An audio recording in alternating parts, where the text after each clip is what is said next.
A year or two ago, I started to notice a very strange thing happening to my car. A superstition, you could call it? Once I was in the driver's seat, I would check the back to see if there was anyone there, though only at night. My job usually ended at varying times in the evening. Most people do this probably because of the stories like The Hook, the one about the misunderstood truck driver flashing his lights at the unknowing woman, but I had a good reason for this. And just like those legends, it started with a story. Back when I was in Boy Scouts, all the kids would tell urban legends, trying to scare our friends, but the best stories came from our dads. Maybe it was because we listened to them closer, or that they've been alive long enough to know how to captivate an audience, and if we started learning in our holidays it would be too late. Or it may have been that if there was any truth, even a hint of truth, it would sound real to us kids. I remember one time we were camping pretty late into the season. My troop was getting ready for a winter relay race. It was after they told us to go to sleep. I opened up my sleeping bag just enough to hear what my dad was saying to my fellow scouts' fathers. The story took place back when my dad worked at Beth Israel Hospital in the 70s. The burn ward was what he was telling other patients about. My dad remembers seeing some celebrities there, famous even outside of the Boston area. He described that when your skin burns in a fire, it doesn't act like skin anymore. It looks and feels more like a wax substance. The scariest part was looking at the profiles of the victims from before their burns and how they were after. It was especially frightening to look at the celebrities when you already knew what they were supposed to look like. My father would only talk about the burn ward with other parents. I never dared ask him because of maybe getting a smack in the head for staying up too late. We all stayed up late anyway to hear the scariest stories of them all. There are 3 tributes from those stories that I can remember. First, he'd only tell the burn ward stories when it was cold out. Dry New England cold where he can smell the snow coming. Dry New England cold where he can smell the snow coming. Frosty enough to see our breath, but not to cancel camping trips.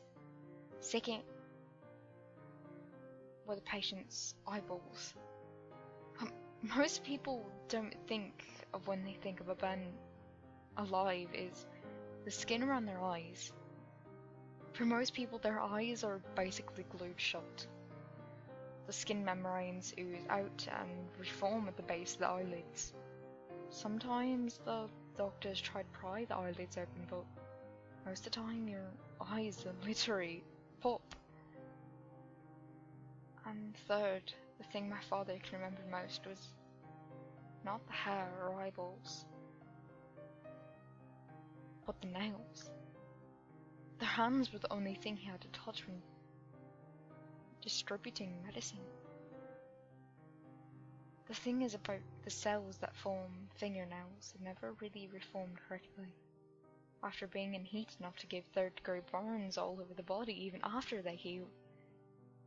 The integrity of the nails stay weak and frail years and years after the rest of the victim's bodies recover. My dad said that when he cleaned the ward he found dozens upon hundreds of brittle fingernails making up the waste on the floor.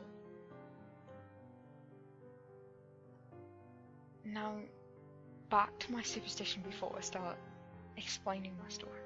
I've been finding fingernails in my back seats more and more often. The nails obviously come from a human, but most certainly not me. The first thing I thought of were my patients. I've been working at a facility for the elderly for around 2 months now, and sometimes I have to drive my clients in my car. I thought they were probably just acting lazy, not throwing them away, or just the patients wanting to leave a disgusting mess as a means to get a childish rise out of people. That is until this one day I went out to my car and saw someone trying to open the back door. It was dark. When I yelled at him, he looked at me and immediately bolted off into the woods. I wish I could say I didn't get a good look at his face. After all, that's what I said police when I told them after the break-in. But I did see his face. If you could call it a face, it's difficult to explain how, despite how clearly I see it in my mind now, the face is not difficult to describe. Because of how much time has passed or how frightened I was. It's difficult because of how badly burned the man was. He had no ears, no eyes, nothing but an open, gaping mouth. A mouth that appeared disproportionately big to the rest of his head. It's probably because it was the only thing that gave the man or thing any, if at all, natural context. Despite that, the mouth was big enough to emote fear. Fear when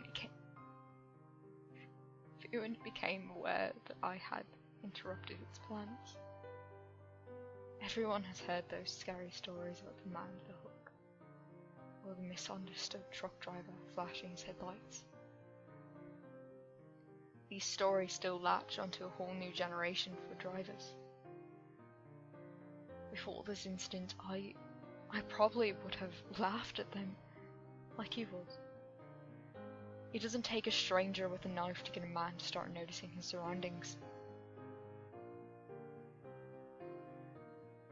It only took me one visit to the burn ward at Beth Israel Hospital to find out that many patients have been unaccounted for.